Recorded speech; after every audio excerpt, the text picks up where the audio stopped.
Perkenalkan, nama saya Mawardah dengan NIM 2201050210. Kita hari ini akan membahas tentang konsep dasar manajemen strategik. Yang pertama, tentang definisi manajemen strategik. Manajemen strategik adalah suatu proses yang digunakan oleh organisasi untuk menentukan arah dan tujuannya, serta mengembangkan strategi untuk mencapainya. Proses ini melibatkan analisis lingkungan internal dan eksternal organisasi, identifikasi peluang dan ancaman, perumusan strategi, implementasi strategi, dan evaluasi strategi. Yang kedua, ada tujuan manajemen strategi. Tujuan utama manajemen strategi adalah untuk membantu organisasi mencapai tujuan jangka panjangnya. Selain itu, manajemen strategi juga bertujuan untuk yang pertama, meningkatkan kinerja organisasi, yang kedua, meningkatkan daya saing organisasi, yang ketiga, menyesuaikan diri dengan perubahan lingkungan, yang terakhir ada meningkatkan nilai pemegang saham.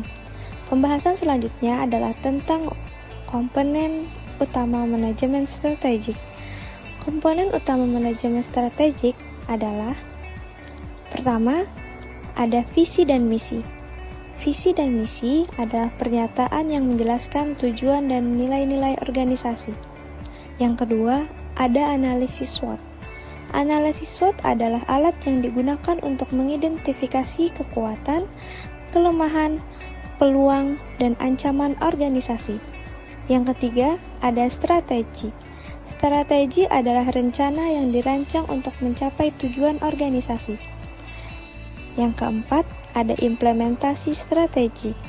Implementasi strategi adalah proses penerapan strategi yang telah dirumuskan. Yang terakhir, ada evaluasi strategi. Evaluasi strategi adalah proses penilaian efektivitas strategi yang telah diimplementasikan. Pembahasan selanjutnya adalah tentang proses manajemen strategi. Proses manajemen strategi terdiri dari 4 tahap. Yang pertama, ada analisis situasi. Tahap ini melibatkan analisis lingkungan, internal dan eksternal organisasi, identifikasi peluang dan ancaman, dan penilaian kekuatan dan kelemahan organisasi. Yang kedua, ada perumusan strategi. Tahap ini melibatkan pengembangan strategi untuk mencapai tujuan organisasi.